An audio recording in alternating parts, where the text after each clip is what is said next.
sports, if you want to be the best, there are no off days. It's another week of the No Off Days podcast, the nodpod. Scott Smith alongside my exploding kittens-loving co-host, Chris Cato, wearing his Taco Cat shirt. We got BK in the booth, and we'll hear from him shortly. I like the new edition, though. Thank you. Does this have anything to do with the game, Exploding Kittens? I do love that game. I think you and I played it one night. Probably. High stakes, Exploding Kittens. Yeah, for all the dough. What's the one where you don't want to get the no, you want the one that sees into the future, right? The all-seeing. Three cards ahead. Yeah, that's this all-seeing manatee. I think it's a manatee, right? A praying mantis. That's right.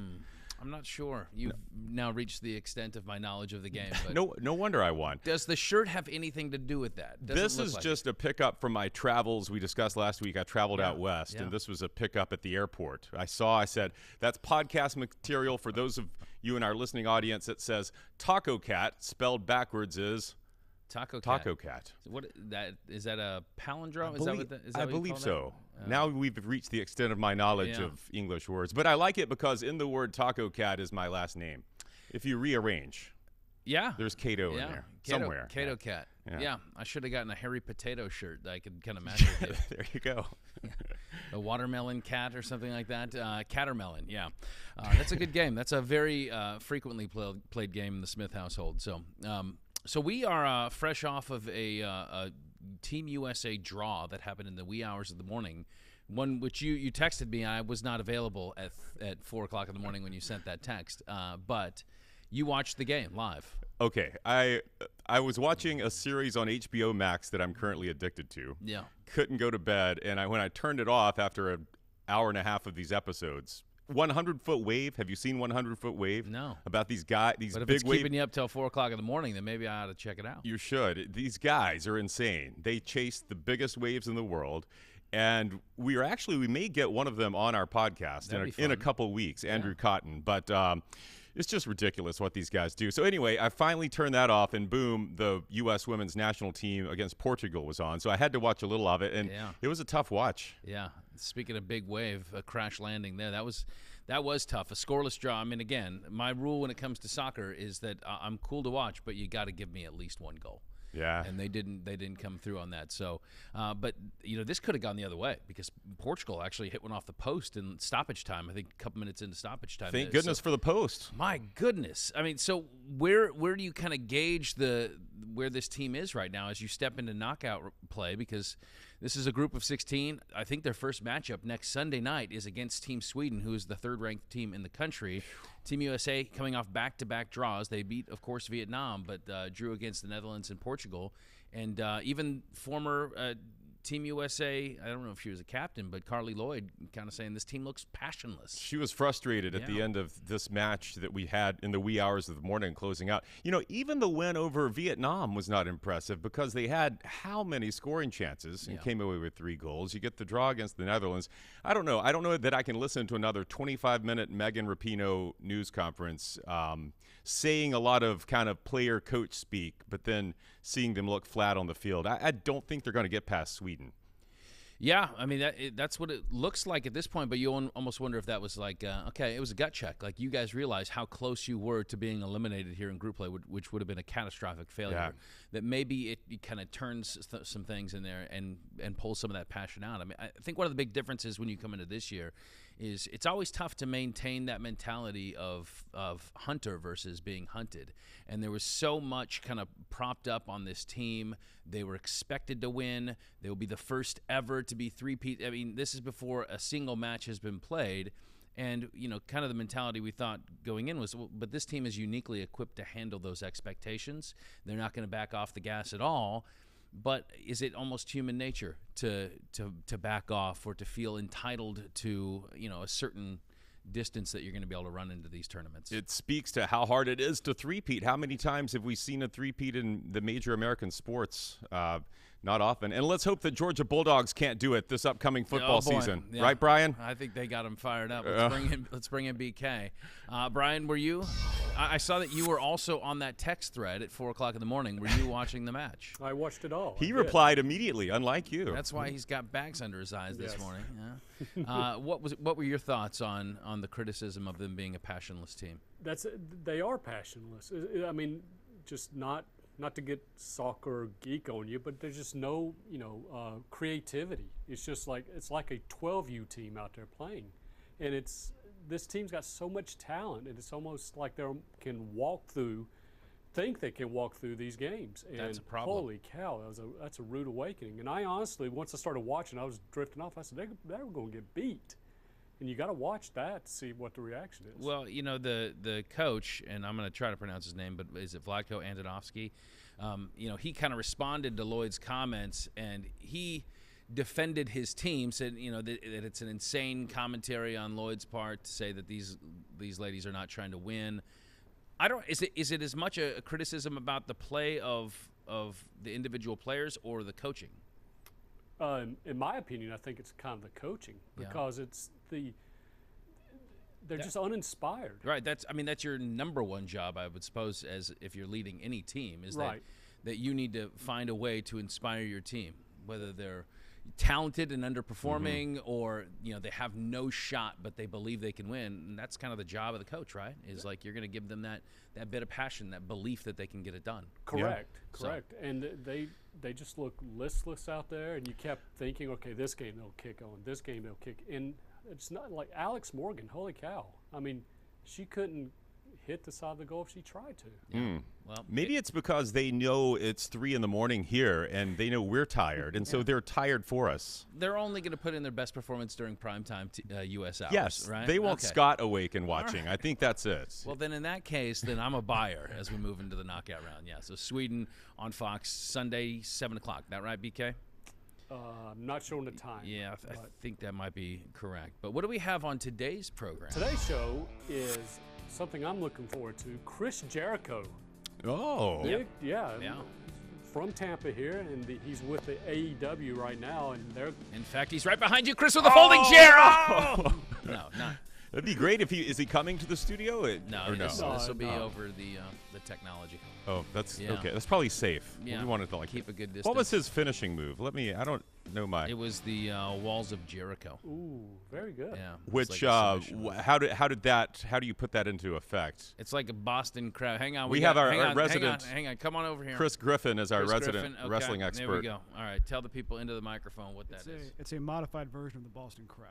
Okay. Yeah. And now what way the is Boston it modified? It's like it's not really do it on Scott. You've seen Rick Martel do the Boston crab. Right? No, I'm not familiar. Okay, you sit on their back and just pull their legs back. Sit on their back and pull their legs back. Okay. Yeah. So I'm not familiar with the Boston crab. Can you demonstrate on Scott? I couldn't delineate the difference. Okay. Well, I can't put it on you. It hurt. Yeah. It would hurt. Sounds like a threat. I thought this was fake. Sounds like a threat. Well, it still hurts. Okay. It still hurts? Yeah. I mean, people have broken their necks because of this come on. Okay. That's why you got to tap out. I'm not going to ask him on the interview if that's a fake. If it's fake, I won't ask him that. And he also had the lion tamer. That was another one. Oh, speaking of lion, that was where he instead of the Boston crab, he pulled them up, and it hurt their neck. Oh, nice. That seems mean. Yeah, he'll find many ways to hurt you, maybe even in this interview. Okay. That's crude. All right, I appreciate it. Hey, let's give it up for Chris. Thank you, Chris Griffin. We'll demonstrate. So we had Chris Cato, we have Chris Griffin, and we have Chris Jericho. This is the 3 Chris show. All right, very good. And then at the end, BK. In the end, we're going to bring Chris Griffin back on so he can demonstrate all these moves. Only if he's in like a unitard. Only if that's, exactly. I'm tapping out right now. We talked about this last night in our little pre-production meeting about this Facebook class action lawsuit that everybody can get in on. Have you guys gotten in on that? Oh, yeah. Cashing in, baby. Yeah. No, I'm ready for it. Zuck's paying me some big dough. I want my check. I'm ready for it. I can't wait. What do you think the size of that check will be when it gets to us? It better be at least $1. I read somewhere it could be up to $10. Oh, how about that? Baby, that's almost lunch. I might buy me one of those verified X accounts for that. There you go.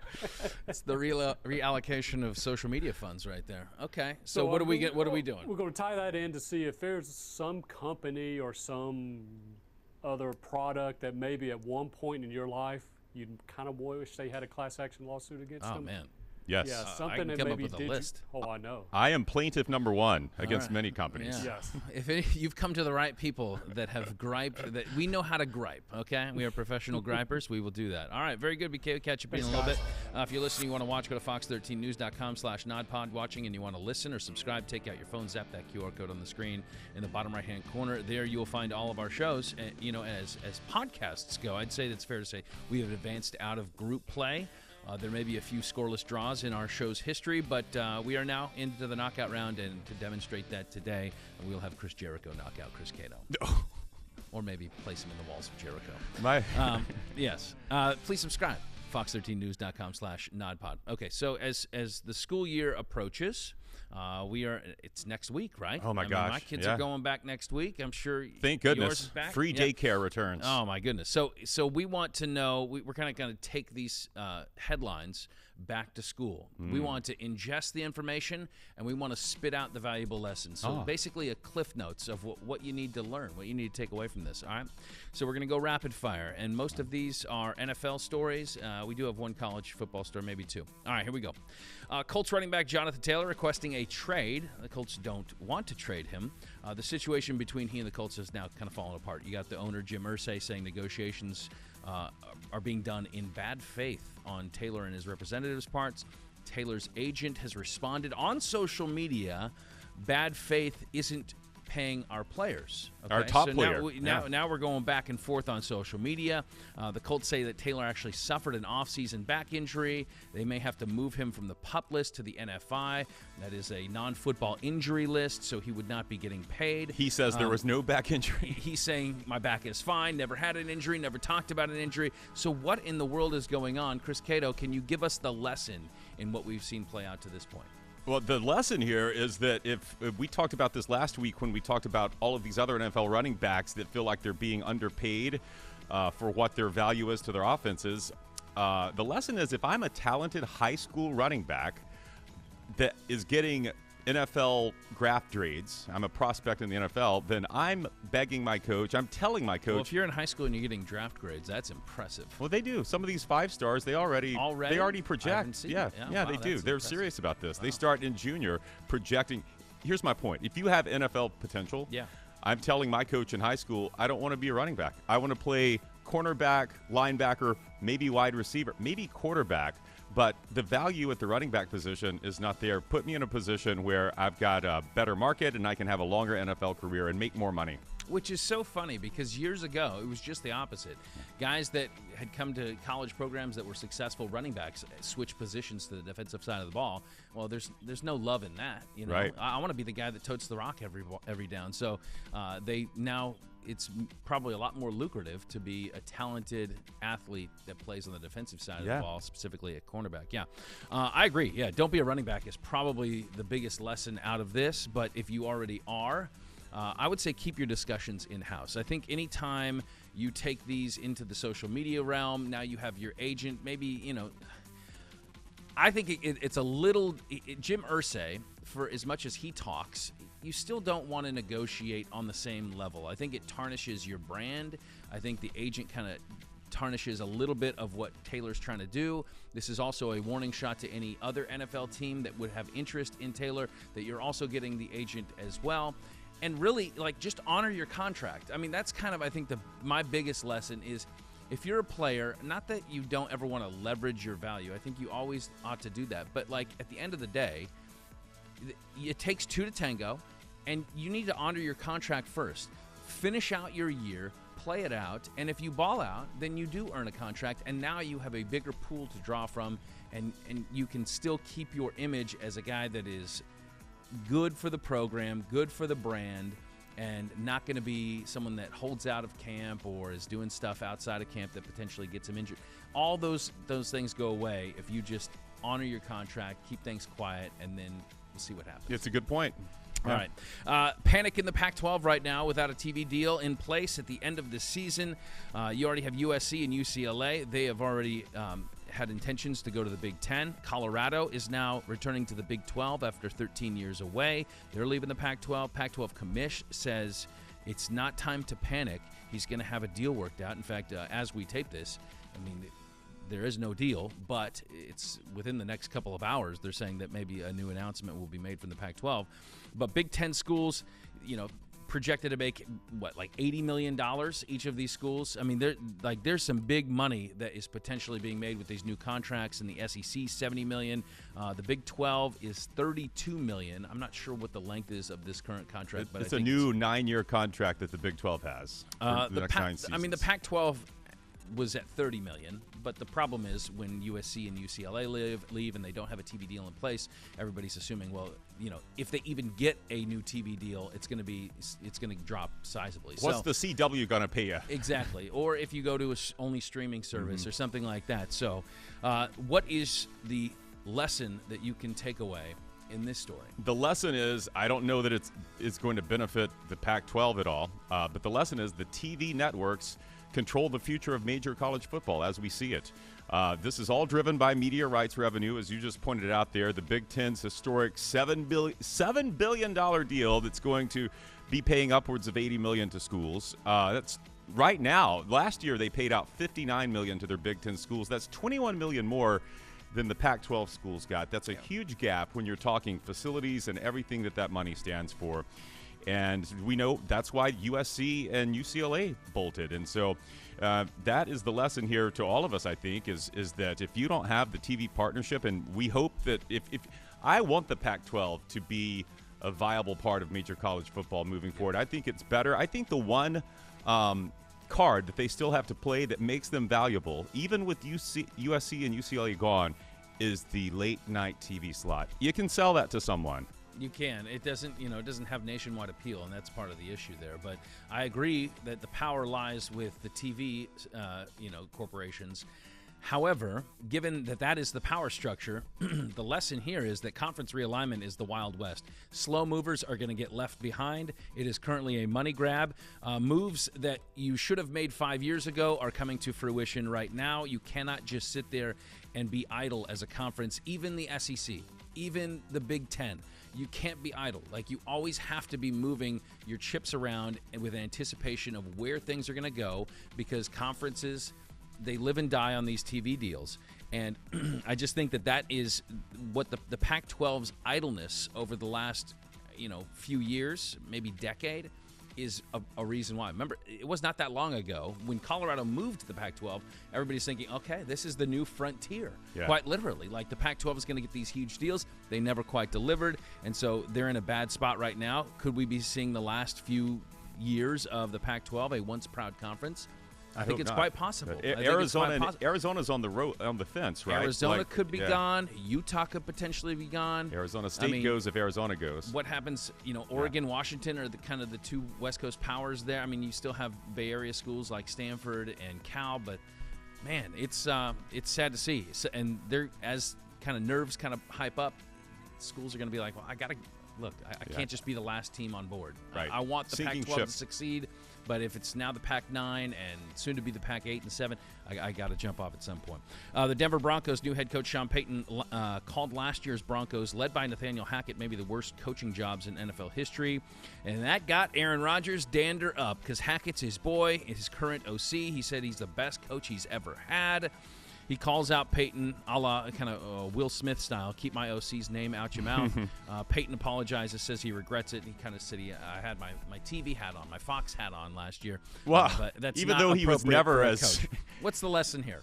Well, first of all, Payton was never as interesting as a Fox host as he was during that one press conference last week. I wish he had been that authentic. The lesson is to Sean Payton, don't elevate yourself by lowering others. I get what he was trying to do here by blasting the previous Broncos regime. He's talking to his current team, right? Sure. And he's talking specifically to his most important player, which is Russell Wilson. And that's to send a message that, Russ, it's not your fault. What happened last year is not on you. And Russell did a great job of owning it in the media. He took all that. He didn't push back. But this is his coach saying, this wasn't your fault. But I think he went too far in how he said it. To say it was the worst coaching job in NFL history, look, we know Hackett did a terrible job last year. They couldn't get a play call in from the sidelines. They led the league in pre-snap penalties. But no coach should say that thing of another current coach. Hackett is now with the Jets as offensive coordinator. And worst in NFL history, Urban Meyer would like a word. Matt Patricia would like. I just don't think that was fair. Bottom line lesson is don't try to elevate yourself by lowering someone else. I get that in principle. In the NFL, in sports, I think smack talk's part of it. I don't actually have a problem with what Sean Payton said. I think the gist of what he said is mostly accurate, and so yeah, it is. But you don't need to say it like that. But that's so everybody gets on coaches and players when they say what they actually think. But everybody wants to hear what they think, right? Like, we care when they give an opinion. We ask them things about topics, about teams, about players, and everything is just kind of this plain Jane, vanilla coach speak. But when you actually hear something that is an opinion and it might step on somebody's toes, whoa. So my point is like, would I have gone the same road as Sean Payton? No, I wouldn't. But if you're going to engage in the smack talk, then let's play it out on the field. They're going to play the Broncos this year. Like, just own what you said, and let's just stand by it. I guess that's my point. Why sit here and do the apology tour after the fact? Has he started backing off? Yeah, he just says he regrets those comments, and I get it. That's a grown-up thing to say. It's a grown-up thing to do. But part of me just wants to be like, okay, you stepped on Aaron Rodgers' toes. Well, his OC was not a good head coach last year. But we know that. Like, why do you have to say what we know? Like, but he's talking. But I know. But you have to. The context matters. Peyton's talking to his own team, as you mentioned, and so he's not delivering that message to Aaron Rodgers. Of course, it gets out. So I think that Aaron Rodgers is also wise enough to know the context and say, well, Peyton's trying to rally his group. So, but he gets his toe stepped on because that's his boy, and so he's going to come to his defense. I just think Peyton should have enough confidence to know that, look, I'm trying to fire my crew up. I'm not so worried about if I stepped on the last coach's toes, and let's go out and win a game. Fire him up in the facility. Let's go play the Jets, and let's actually go beat them. The Detroit Lions head coach Dan Campbell has recently disclosed that he has attempted to get an actual living lion on the sidelines at Lions games as a kind of a living mascot. And though it was blessed by the owner, it was discouraged by the league, so it will not move forward. What's the lesson here? The lesson here is NFL is going to limit you when you try to bring wild animals into the stadium, which I don't really think is fair. Roger Goodell he's handcuffing. Dan Campbell has wanted this lion, I think, since one of the first things he said after he took the head job was, "This is one of my goals. I want to have this. I want to have this lion here." Yeah. Living lion, then Super Bowl. So I guess if the lesson here is if it's that important to you, you need to have it written into your contract that I cannot take this job unless there's a lion right here on the field. Deal in place. So here's the lesson for me. Dan Campbell quickly becoming a Detroit legend. Winning allows you to have fun in the media. If they won 2 games last year and he's still beating this living Lions drum, it looks foolish, and of course it's ripe for scorn. So I don't know if, tranked animals on the sidelines is really kind of the winning recipe here in the NFL. But I will say this. Why don't you just say, okay, let me counter. Let's have a live lion game. We're going to have one game. We work with the Detroit Zoo. We're going to bring a lion out at halftime. When we're playing the Bears, we're going to put a dead chicken, we're going to put a Bears jersey on him, and then we're going to watch this live lion devour it, and the masses will cheer. They'll get their kind of, that feeling of like a gladiator in the middle of the arena, and I think that will be fun for everybody. Yeah. The lion will be happy because he gets lunch, and the Lions fans will be fired up, and Dan Campbell will, again, the statue will be outside Ford Field. That's a great idea. Could we invite Crazy George to fire up the fans at that Lion game? Get him off me! Yeah. That was quite the story a few episodes back. Yeah, you got to go back and listen to that if you have not. All right, a Tennessee football fan sold tickets to the Tennessee-Georgia game on the secondary market. They did not last long. Why is that? Well, the average ticket price for that game is currently at $250, so you could obviously make some big dough off these tickets. But instead of listing them for, say, $500, he left off a couple zeros, listing them for $5. $5. He sold these tickets and for $5. And apparently there were at least 6 pairs listed at that price, so they did not last long. What is the lesson here, Chris? Well, I'm going to take it from the perspective of not the guy who left off a couple zeros. The lesson to me as a ticket buyer on these websites is And anything in life. We've heard this cliche before that if it's too good to be true, it probably is. Wrong. Sometimes it is that good. Yeah. So take the chance. Yeah. Scoop up those tickets, and maybe it's not a scam. Maybe there's not a Nigerian prince waiting on the other end to dip into your bank account. Which is exactly why we're part of this Facebook claims, exactly. class action. Yeah. I'm going to take the other side. It's a same old saying that we've heard, and usually it applies to when you're doing work around the house. Measure twice, cut once. Okay, that's what you got to do, especially when you're listing tickets. So clearly the guy just didn't. How do you do that? I don't know. I mean, that person hasn't come forth, so we're not sure why that was done, but everybody's just assuming it was an accident. 6 pairs of tickets he sold at $5 a pop. 6+ pairs. Oh my gosh! So there might have been more. Yeah, I mean, that could be the game. How much money are you leaving on the table? By the time that game rolls around, I think it's week 10. That could be the college game of the year. That's Georgia and Tennessee playing probably for the SEC East. Yeah, quick math. Let's say you have six pairs, $5 a piece, so that's 12 tickets for $5. It's $60 that you're making. Versus, right? Is my math correct on that? Well, 6 times 5 is 30. Right, but you have their pair, so 60. So $60 versus whatever that would be, $6,000. Yes, yeah. Is that what? Yeah. So, wow. That's rough. Okay, let's get to our NFL breakdown. We have the NFC East this week. We got to kind of move quickly. Are you ready with yours? I can lead if you want. I led last week. Okay. But let's do like we did last week where we kind of bounced back and forth. Gotcha. I thought that was good because now I can interrupt you. Here's the thing. NFC East, they were good last year. They had 3 playoff teams, and I believe that they are going to be good, if not better, this year, and I believe they'll have 3 playoff teams. Let's start with our 4th place team. I got the Commanders. They finished last year 8-1. I'm actually very intrigued by this team. The biggest question mark is Sam Howell at quarterback, second-year quarterback. He's meshing with a new offense. Eric Bieniemy is the OC. I'm wondering how what they did in KC translates to what they're trying to do in Washington.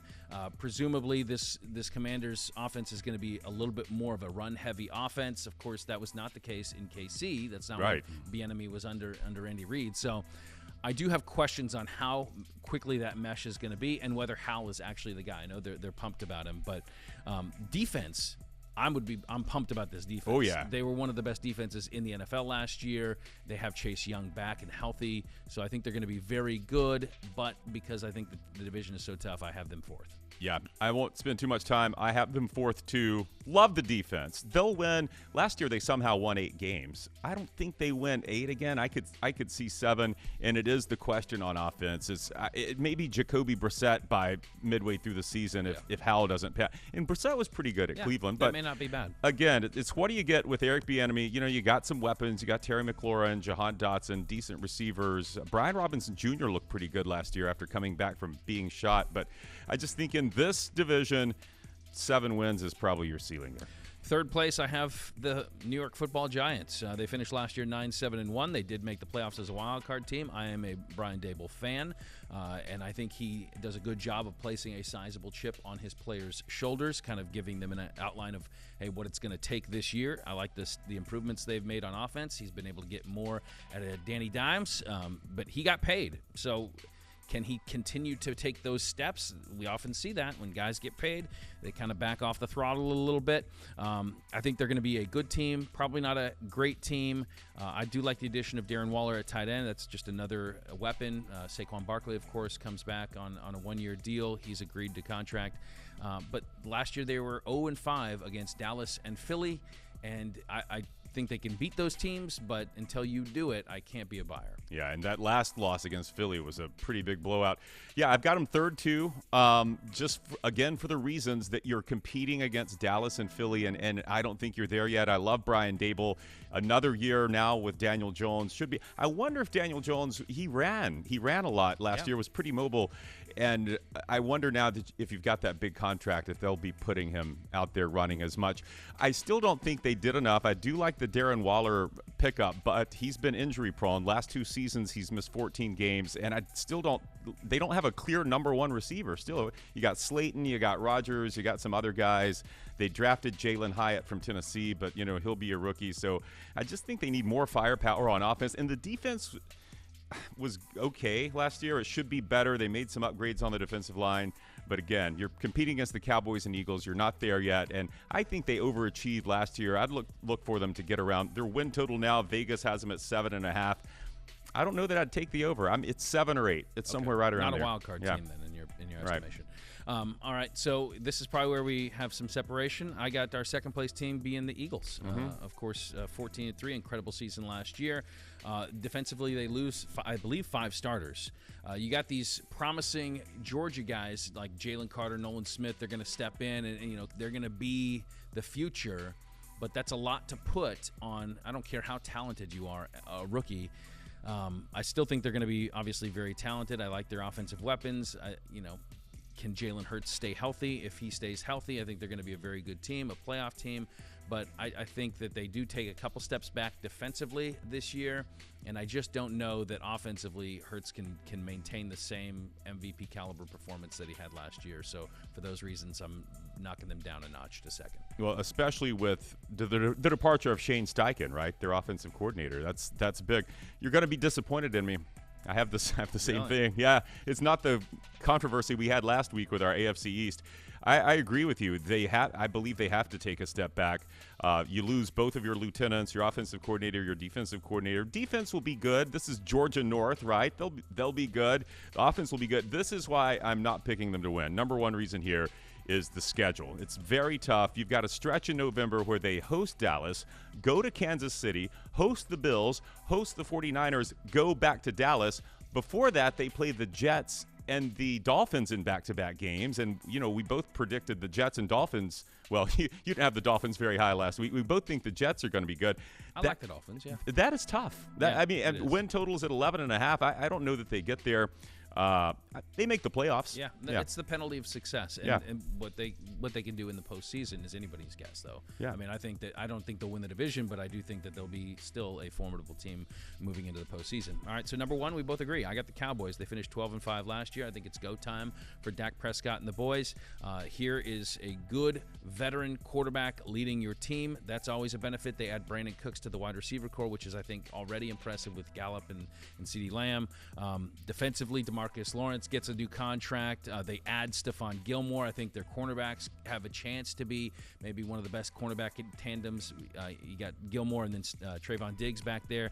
But, of course, it's all defensively. They're all built around Micah Parsons. I think he has a chance. I mean, he is elite. He's going to take another step this year. Mike McCarthy back as play caller. I think you're going to have, a little bit better on the execution side of things for Prescott. So I think here's my only caution is it's the Cowboys. like so many years, like just talent and coming up short. That is their story for like the last couple decades. So, but I think that they're talented enough. I see talent on both sides of the ball. I think they have, coming up, short against the Eagles last year. I think that they're going to come into this season ready to go. So I got the Cowboys winning it. You said it. You said all the good stuff there. I've got him number 1, too. I think McCarthy calling plays. He said he's going to run the ball. He wants a more balanced offense because that keeps his defense off the field, and the defense is the reason they'll win the division. That defensive line is going to be sick. They've upgraded the secondaries, you said. Linebacker's a little thin, but they're a talented group. But, yeah, I got the Cowboys. Eagles, I have Eagles friends out there from my day. They listen to this podcast, so I hope you closed your ears or didn't listen to this episode here. I don't think we knocked them too much. No. Yeah. All right. Very good. Well, that was fun. Next week we'll jump back into the AFC side of things. Maybe what? North, south? It's either north or south. We need to go north because yes. Okay. Go north, young man. Okay. Let's do that. AFC North next week. All right. For now, let's talk a little wrestling and bring in our guest. Well, he is regarded as one of the greatest wrestlers of all time, 9-time Intercontinental Champ of the WWE, now linked up with AEW. We welcome the great Chris Jericho to the program. Chris, great to see you. Hey, what's going on, guys? How you doing? Man, some have referred to you over the years as the GOAT, and also being a Tampa Bay area resident, you kind of had to share that moniker with one Tom Brady here the last few years. Were you okay to share the GOAT with Tom Brady? Oh, of course, man, because you can be a GOAT. You can't just be the GOAT for every single vocation in the world, That's right? True. So I'll let Tom take care of the quarterback GOAT, and if people want to say that I'm the GOAT in my vocation, well, then I'll take it. We actually did have a great clandestine meeting at an airport here in Tampa about a year and a half ago, where we discussed the problems of the world and solved quite a bit of them. So I'm actually working on a TV pilot for Tom and Chris on Route 66, where we travel across America having adventures, just me and Tom in like a 76 Volare or something like that. That sounds like a hit, man. Count me in for sure. Give me your Mount Rushmore of wrestlers of all time. Well, I mean, I think that for what I like, for me, I mean, I'm always going to go with Shawn Michaels. As you want to talk the GOAT, I'll always put Shawn in there. I think Bret Hart is obviously up there as well. I always put Hulk Hogan sure on that for what I liked and for getting into wrestling so huge when I was a teenager because of Hulk, and working with him and realizing just the genius that he had, his connection with the fans. I put Ricky Steamboat in there as well.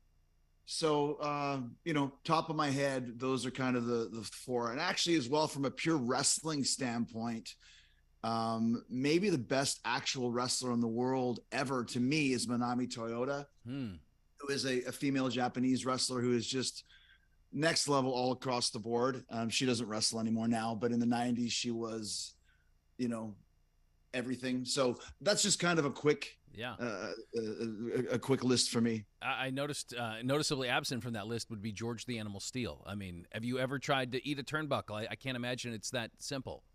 I have. It's quite tasty with some salt and some hummus. Hummus, yes, it pairs well. I was always kind of related to the guys that had the average physique wrestlers, like the Ted DiBiase's, Jake the Snake. Do you have maybe a few Mount Rushmore guys of average physique wrestlers?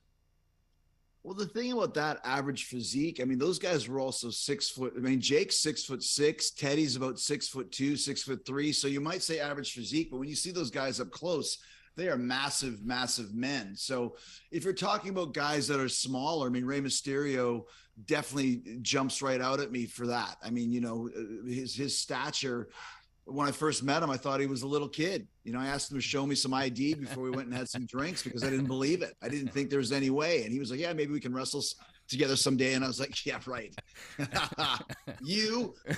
And then, 2 years later, he's just blowing the world away with his style. Yeah. I mean, Eddie Guerrero was not big in stature either. It was just incredible. And in this day and age, I mean, look at a guy like Darby Allin. Look at Orange Cassidy. Yeah. I mean, both those guys are in good shape, but they're in good shape the same way that Bruce Lee was in good shape, in that they're just kind of,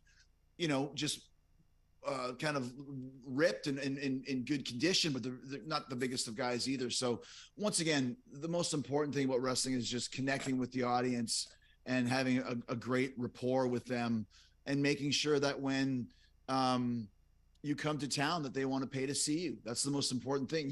I've seen many 6'4", 300-pound Greek gods in the business that nobody cared about and couldn't draw a dime, because it's not about the muscle that you have and the height that you have. Things have changed over the last 25 years and changed for the better, in my opinion. So, Chris, you've been linked up with AEW the last few years. What do you love about what you guys are doing over there?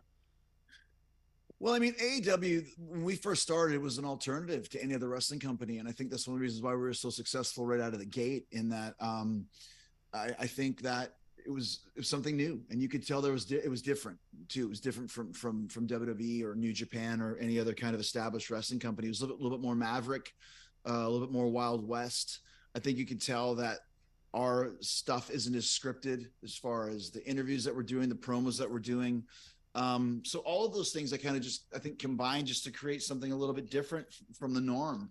And it really stood out. And I think that's one of the reasons why it became such a huge hit right out of the gate, was because it was something that was different from the norm. And I think a lot of people kind of had issues with AEW. It'll never last, and it'll never grow, and it'll never do this and never do that. And it's been quite the opposite. It's been growing ever since we first started 4 years ago, with such a huge upside to come. So, and I think all that was because we were able to get our foot in the door as something different. Also, too, people were able to grow up with us. one of my all-time favorite bands is Metallica, and that's because I came into Metallica in 1985 when their second record came out. So as they grew into the biggest band in the world, I was there from the start. They were my band. You know, I'm an original card-carrying Metallica fan, and AEW is the same thing. I mean, name one other wrestling company that, you know, our generation or generations earlier than mine were able to watch right from day one. I mean, we're about ready to do episode 200 of Dynamite tonight in Tampa. I mean, there's people who've been there since episode 1, you know, and that's pretty cool to be able to say that. So I think that's another reason why it's been a real grassroots kind of, you know, fan-based company from the start as well. So would you say that you're like pre-Enter Sandman phase at this point? Oh, absolutely. We're kind of in the trapped under ice, creeping. Well, actually, we've gone that now. We've gone past our Master of Puppets phase.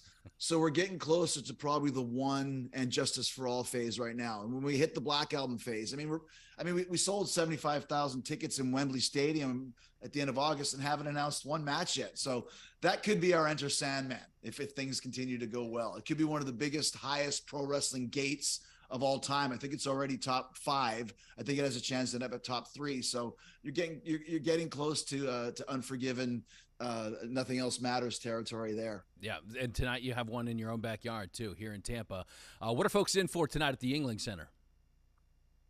Well, Tampa's a great wrestling town. I've had so many people since I live here. When's AEW coming to Tampa? We've done so many shows in Miami. We've done Orlando. Obviously, we're based in Jacksonville and wrestled there for, 9 months in front of no people during the lockdown. But Tampa's kind of been the one place that we haven't gone to yet in Florida that's got a great wrestling, lineage and a great wrestling fan base. So it's a party when we come to town with AEW. And I think that's something you can see that when you turn on our shows. You can see it when you turn on the TV. It's great for me to be here for the 200th episode. Like I said, I was in the main event of episode 1. So there's a lot of history for Chris Jericho. And it's a great time right now because Wembley is kind of such a crown jewel, no pun intended, for us at this point. So there's a lot of big storylines that are kind of building to that show and beyond. And we're kind of in the thick of it. So not only is it the first time in Tampa, which has a great wrestling history, every single person I ever meet in Tampa is like, oh man, I used to watch Dusty Rhodes at the Armory. And it's like, did you? I'm like, well, I was 3 at the time, but and I didn't live here until I was, in my 30s. But great wrestling history, great wrestling lineage. And on top of that, it's episode 200. So it's a milestone for us. And it's the next huge step on the road to Wembley and the road to All Out, which is the pay-per-view that happens right after Wembley. So there's a lot of great things going on, a lot of huge matches tonight, and a lot of great storylines that are continuing to build, which is something I think we do very, very well, is tell great stories here in AEW.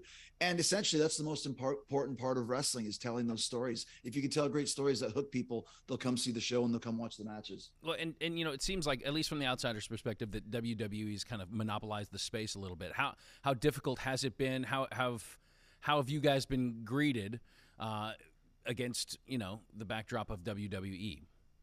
Well, the thing that kind of helped us right from the start is we didn't really worry about WWE. They considered us competition from the start when they slotted NXT against Dynamite right out of the gate, and we blew them out of the water, and they ran screaming away with tails between their legs. But we've never really worried about what WWE does. Obviously, they are huge. I mean, you can't really, deny that or top that right out of the gate. But what we've worried about is ourselves. And as a result, we've really grown quickly because of that. Our TV ratings have grown, our demos have grown. Obviously, we face big competition at times with baseball and basketball and hockey, but that's okay. So do they.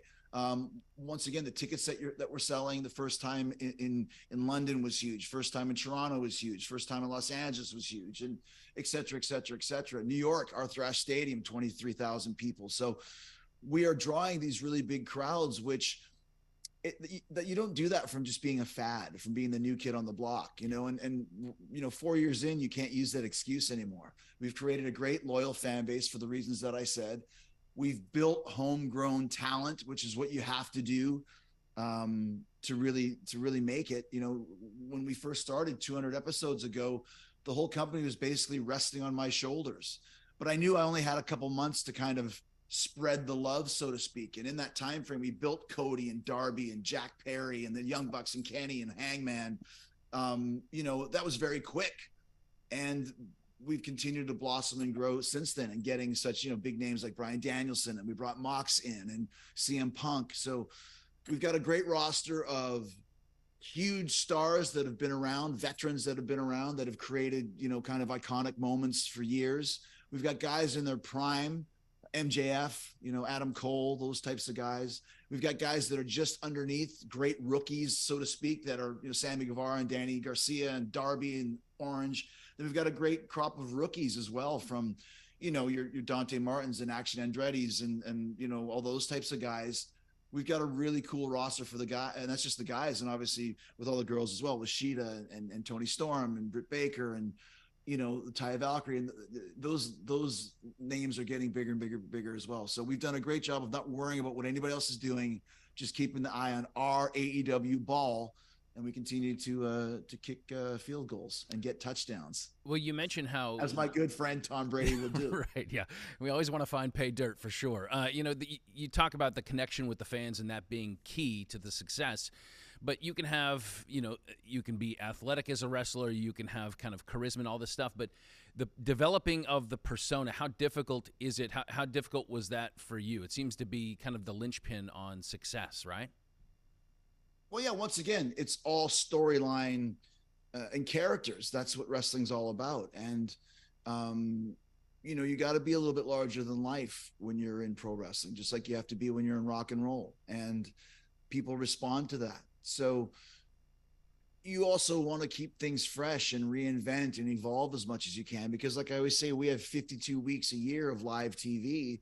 You can't do the same thing every week, or wear the same clothes, or have the same look, or do the same catchphrase, or whatever it may be. So I always try and create new ideas and new moments and new looks, and all those types of things that I have to do to stay fresh, and also to stay relevant. I really am into David Bowie. Anybody knows that knows me and follows me, and just kind of the whole idea of what Bowie always did, which was, recreate, but always had the essence of Bowie, but everything else around him was new, and that's kind of the way that I've done things with Chris Jericho. I'm going to make sure that Mickey Mouse never grows up to be a cow, as Bowie said, which my friend pointed out today was a great lyric that he wrote. And that really makes sense to me. You never want to end up kind of just there. I never wanted to be just there. So I think that's one of the reasons why I'm still wrestling at the top of my game here in AEW, is because I keep things new and fresh and work with new guys. And I think people respond to that and enjoy it. And as a result, it gives me more passion and fire to continue doing what I can do. We just dialed up the old movie The Labyrinth last weekend for the kids. Classic. Amazing. Yeah, absolutely. Bowie was amazing in that one. Absolutely. Who is one guy that you never had a chance to wrestle that you really wish you would have had that opportunity? I mean, obviously there's two that come to mind. They're brothers, Bret Hart and Owen Hart. One of the reasons why, if I had 20 reasons why I left WCW to go to WWE back in '96, maybe reason number 15 would have been, maybe I'll get the chance to wrestle Owen Hart. He was kind of a hero of mine, a pioneer in wrestling. Obviously he passed away before we had a chance to ever work together. I feel that I've had a chance to kind of pay tribute to his name and thank him for all he did for me in my early years by helping to create the Owen Hart Cup, which we do in AEW annually, in conjunction with Martha Hart, Owen's widow. So I think that we've kind of put a real positive spotlight on Owen's career and Owen's life, and took away kind of the black cloud that was surrounding him because of his tragic passing. So Owen was one, and then Bret was the other. Bret and I were in WCW together, but we were in different universes. There was no way at the time that they would ever book a guy like Bret Hart against a guy like Chris Jericho. I don't know why. It would have been amazing. Yeah. I never got to work with Macho Man Randy Savage either, who was also in WCW. And when I left to go to WWE, he was like, I wish I would have had a chance to wrestle you. I'm like, why didn't you say something, man? You were the top guy there. We could have easily done a match, 5 minutes on Worldwide or something, whatever. But so those guys come to mind. But other than that, I've pretty much wrestled, I think, everybody. I was thinking the other day, if you go from 1990 to 2023, I don't know if there's anybody that's wrestled as many legit main event Hall of Famers from the, I wrestled Gene Kiniski's last match. That's from the 60s. So from the 60s to the 20s, I've wrestled pretty much as many top guys as maybe anybody has. So it's pretty cool to kind of think about that too. When I think of wrestling, I think that the fraternity's got to be pretty tight, that you guys, outside of the ring probably have close relationships. But is it like other sports when the new kid comes to town, he's kind of not initially embraced, there's jealousy, there's some type of discord, he's got to earn it a little bit? Did you have that feeling when you were coming up, like, this guy is just, he's rough on me, man, he's just out for me? Did you get that with any guys when you were coming up? I did. I mean, that happened a lot in the early days because I cut my teeth internationally. In Mexico, that happened quite a few times. Who's this blonde, good-looking kid coming in here? What does he know? But I train in the heart dungeon, so you can't, you want to try and shoot with me, as we say, I'll knock your teeth down your throat, or at least die trying. So once it's the typical bully. They kind of push you around until you fight back. It happened in Japan too. There was this kickboxer in my very first tour there. He was kicking the crap out of me, punching me in the face, kicking me in the head, kicking me in the ribs. I just went and grabbed a chair and hit him on the head as hard as I could. And he kind of like went, "Why'd you do that?" And then that was good. He was fine after that. So once again, it was something that kind of, I think, was more about the foreigner coming into the country. That never really happened too much. Once you start working in North America, it's never happened. I can't remember it ever happening in WWE or in WCW. I mean, once in a while you might take a stiff shot, a punch to the face, accidents happen or mistakes happen. But usually when that happens, you just kind of laugh it off to each other and, you owe me one, hit the guy back, and then you guys are all fine and dandy after that. The beauty of wrestling is the chair is the great equalizer. And, so we appreciate that. Now, I got to talk real quickly, because you're a Tampa Bay guy now, and your dad, of course, Ted Irvin, played for the Rangers, played in the NHL for quite a while. Have you become a Lightning fan? I mean, I've been to a lot of Lightning games, but it's weird, man. Like, I grew up in Winnipeg, and hockey is so huge in Winnipeg. Like, I literally have a Winnipeg Jets tattoo on my arm. So you never really grow out of that. Even when they left and went to Phoenix, they're like, "Well, do you like Phoenix now?" It's like, no, I don't like Phoenix. Why? My ex-girlfriend moved to another city, and now I'm still going to love her. Like, no, the Jets are gone. There's no Jets. When the Jets came back, that really invigorated kind of hockey for everybody in Winnipeg. And so, yeah, I mean, I follow the Lightning, but I don't have, I live in Tampa, but I still don't have the connection because I am a Jets fan through and through. And that never goes away. I know when the Kings, when the Vegas Knights beat the Jets this year, so friends, like, there's more Winnipeggers playing in Vegas than there is on the Jets. I'm like, who cares? It's the Winnipeg Jets. So that's my team. It always will be my team. But I appreciate the Lightning and their success, and I was obviously rooting them on every time that they get past the Jets in the playoffs, which is every year. Can you skate? Huh? Can you skate? Dude, I grew up in Winnipeg. Of course I can skate. Yeah. Of course I can skate. I played beer level hockey here, probably about 15 years ago in Tampa, and I was by far the best guy on the ice. And I couldn't believe how many mistakes you crazy Americans were making that don't know the basic rules of hockey. Don't pass the puck in front of your own net. That's number one rule in hockey. These guys are passing in front of the net. Guys are scoring on them. I felt like the Michael Ontkean in Slapshot, like Ned Braden. Like, everyone, and they got in fights and everyone's beating each other up. These two mailmen are fighting. It's like, dude, it's beer league hockey. Yeah. Great reference. Oh, wonderful stuff. He can do it all. Chris Jericho, you can, of course, catch him at AEW, which is TNT, TBS. He is the GOAT. Chris Jericho, thank you so much for your time. All right, I'm ready to kind of oil up after that little interview. I'm ready to. You saw me. Top turnbuckle. I kept my distance. What was the move that he described? The walls of Jericho. Yeah, I was staying away for that. All right, let's bring in BK. BK, if you had a finishing move, what would it be? The atomic elbow, the big foot. Yeah. What do you do? The shrimp toe.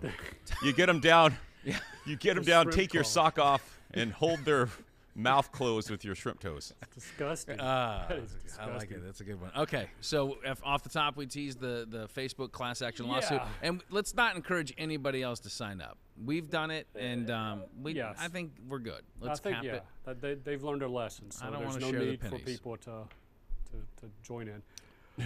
It's what, 725 million, I think is what it pays. I thought it was like 790.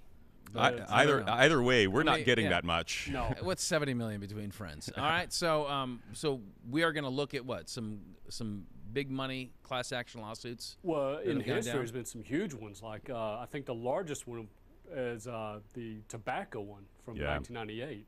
That one came up at like $206 billion. Are you kidding me? Wow. And okay. who So got there you that? go, States, right? Didn't States get I think that settlement? So, yeah. I mean, I didn't read too much into that, but it's holy cow. Like what? I mean, what are individuals getting for these though? See, I mean, that's where it varies because it depends on how, how your health was affected through each of these. Oh, so you have to actually. It's not like the Facebook one where all you have to say is, "Yeah, I was on Facebook."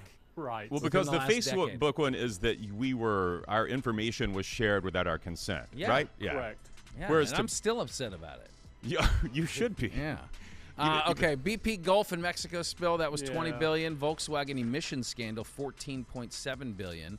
Enron security fraud, $7.2 billion. And WorldCom accounting scandal, $6 billion. Did you ever make any money off of that? Did you guys No, file? but my late uncle was an Enron investor. Don't go to him for stock market advice. That's not good. Have you guys ever filed a class action lawsuit? I've done some of these. Been a part of one, signed up for one? Yeah, I did one with AT&T a few years back. They had some. Yeah. I think it was another data breach issue. I think I got like a check for like $17. Oh, hey. Well, yeah. That's not bad. Help me with my next phone bill. Yeah. They find a way to absorb that back in. All right, so if you could do a class action lawsuit, there's companies that have done us wrong, that they don't operate the way we want them to operate. And I'm curious if you guys have thoughts on what you would do. I have a few. I'm going to start with something that is, I think, really legitimate. Well, they should always be legitimate, right? And maybe this is already in the, maybe I'll get legitimate and then I'll get sillier as we move along. But maybe there's something already cooking here. But I want a class action against the airlines for the size of their seats on these planes. There is no way. I'm kind of a small guy. There's no way I should be shoulder to shoulder. We're paying more, right? More than ever for fares, and we're getting less for our money. These seats get smaller every time these airlines order a new plane from Boeing or whoever. The seats are smaller. My legs are long. My knees are in the seat in front. The back of the seat in front of me. Every time the guy in front of me stands up or adjusts himself in the seat, I'm getting crushed. Yeah, I shouldn't have to do that. It's making me so angry. Let's sue their pants off. I know. I will. I want to join that. BK, will you join us? Sure. Yeah. I'm in on that. Well, I was going to go the unreasonable bag standards and the fees associated with it. Yeah. How can you travel anywhere without some type of luggage? And then you have to shove it underneath. You can't even. There's unused space up in the overhead carry. And I can't put my bag up there? They tell you there's not unused space up there, though, but we know there is. Yeah, and if you don't pay early, you're already paying like $60 a bag, and then you get to the airport and you're like, okay, well, I actually have a bag now. Now you're paying $75. I think we've got ridiculous, multi-pronged class action suit. File that suit. BK, do you have one? I had some. I mean, you just made me think of one. These car prices. Have you bought a car recently where you sit there and you see a car price? Ooh, that's a good price on a car. Yes. Then as you scroll down, and you're up paying like $6,000-7,000 more on dealer fees and things. Liars. It's not. You just got to watch it, and you feel almost bad for the people who go in there and go, oh yeah, sure. Wasn't there a day when you saw a sticker price and you thought surely they'll negotiate down? Like that is the high water mark, and then you go to the lot and you say, okay, well, I see that car is $20,000. I won't give you a nickel over 15, and then they give you come back with 18, and then you do the. That's little what dance. Our dad taught us. Okay, but now it's like, oh, it's $20,000. Just kidding. It's actually 40 after all the taxes and fees and all these packages that they want to put on top of it. Putting nitrogen in your tires? Is that the thing? Yeah, nitrogen in your tires. You have nitrogen. Do I need nitrogen in my tires? Well, apparently you need to spend at least a few $100s to get that done. Yeah, that's a good one. You got another one? Yeah, I would. At this time of year, I would like us to all file a class action lawsuit this time of year in Florida against the sun. The sun is too hot. It needs to stop burning us. Okay. I mean, it's outrageous what it's doing to us. It's ambitious. I don't know what the sun's assets are right now, but I'm sure since it's the center of the universe that it's got some value, and maybe we could all win enough to pay for the removal of these weird-looking moles that are showing up on our bodies now. So I have one. Taco Bell, they had removed the Mexican pizza for a while, and that's my favorite thing. And when you go there, it's still on the menu. Okay, Oh. so I have to go in there. It's a bait and switch. I say, okay, Mexican pizza, number 7. And then they say, sorry, we don't have that. Well, now I already have a car behind me, so I'm committed to Taco Bell. I can't back out. There's nowhere for me to go. I'm going to waste time. I'm burning gas. I'm going to end up spending way too much on a gordita when I really wanted a Mexican pizza. It's outrageous. I think you've got a case there. Yeah. Yeah. Did you see the guy? He did sue them recently for Taco Bell's Mexican pizza and other things not having the meat in it that it's promised. You see the ad and it's overflowing with delicious ground beef. It obviously doesn't It's ever not look there. like that. Yeah. So, but by the way, I should say Mexican pizza's back. Okay. So. Good. Unless it's not. But still, I mean, emotional taxing on that. So I'm gonna can I list off a couple? Yeah. City of Tampa for agonizingly slow traffic lights. How much gas have I burned sitting at a light when there's no cars moving, no side is moving, and now I'm gonna be forced to have to break this law and drive through a red light, potentially getting a ticket for that. It's just, it's time is money, right? Yeah. Uber for dropping rides after I wait for 15 minutes for the car to show up, and then they decide, you know what, they're going to cancel on me. That happens to you? No. Oh, yeah. You're at not- the airport quite often. You're not actually. tipping. No, that's on you. You're not tipping And enough. then finally, my last one, and I'll hand it off to you. Any fast casual restaurants that swings around that little thing, that touch screen, and asks for a tip, that I have to then find the button that says, no, I'm going to decline this tip. Stop it with the tipping. I went to Starbucks the other day in the drive-thru. I just ordered a regular coffee. I don't even use their terms. I don't do the whole venti mocha latte. I do a large. Give me a large iced coffee, light on the ice. Of course you do. And then, you just need to fill this one little thing out. Like, what is that? Let me look. I can't see. Oh, it's the tip? Yeah. Get out of here. This is a drive-through. Yeah. You're doing your job. It's too much. Class action. Totally agree. That fills my eyeballs with red rage. When they spin around and all you did was pour my coffee. Now, if you're making me one of those fancy coffee drinks, going to great lengths to do it, but all I'm getting is coffee. All right, got a quick one here. Pringles. Pringles, you know what you're doing. You flaunt it in our face. You know your product's addictive. Your tagline is once you pop, you can't stop. It's true. You're just waving this in our face that we're addicted to your product, and now you've come out with these scorching hot Pringles that are delicious, and I can't stop, and you know that 5 of them fit in your mouth at once. Yeah. So they're gone. And Well, then I think there's something addictive. It's like what do you call the ear, like when you hear the noises, like the crinkle and the what do you call that again? SMR. Yeah. There's something about when you peel that top off. Yeah. And these- yeah. So they need to go. They need to pay for that. They need to pay us enough money to buy more Pringles. Chick-fil-A, I'm coming after you. I don't get your waffle fries too often because that's something I'm trying to keep out of my diet, but it's been hard to do. But when I do get them, please, every time you give me the butts, you know what I'm talking about. Yeah. It's the part of the potato that's just you don't like the butts, or you do like the No, it's a waste of space. It's just the butt of the potato is covered Oh. in skin. I kind of like the butt. Well, you need to be the guy that gets what I get, because every time I go, I get the packet of fries that is only filled with butts and pieces. Yeah. Don't give me butts That's and what I say. pieces. I said, give me the waffle butts and pieces. All right. Well, Okay. you're a. All right. Yeah, Anything else that you're mad about? I am a little angry at local TV stations. Okay. Except ours. But no, including us, because every time I want to be reimbursed for all the money you've made me waste on Powerball and Mega Millions tickets. Every time there's a big lottery that's over $750 million, local TV stations have to go on air and tell you that there's this big prize out there, and it makes you feel bad that you're not getting a ticket and getting in on it. And then what happens? Yeah. What they need to do is divvy up that $700 billion into a class action lawsuit, and everybody gets a nickel. Yeah. That's what Then we win. Yes. Sign up for the nickel from the lottery. All right, very good. Thanks, BK. This was good. Yeah. Well, I'm frustrated venting. now. I feel I'm angrier than Aaron Rodgers when you say something about my offensive coordinator. I feel better, actually. That was therapeutic for me. All right. To watch full-length episodes of this here podcast, head to fox13news.com/nodpod. Hit that QR code. You can subscribe on iTunes and Google Play. Give us every week in audio form on social medias as well. Big thanks to Chris Jericho and for not putting a submission hold on Chris Cato. And much thanks to Chris Griffin. This was, again, the 3 Chris show. Thanks to BK and the entire production crew. Until the next time we are on, there are no off days. Never an off day. So class action lawsuits.